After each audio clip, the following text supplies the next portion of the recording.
यकीन करना चाहिए। शिकायत करना है, एक शिकायत है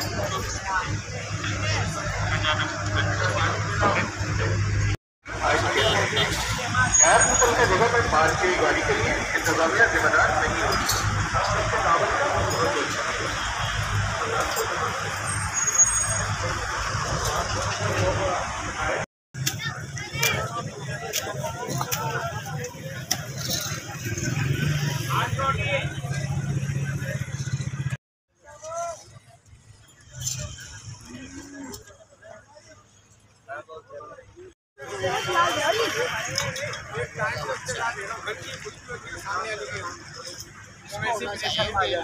यकीन करना चाहिए।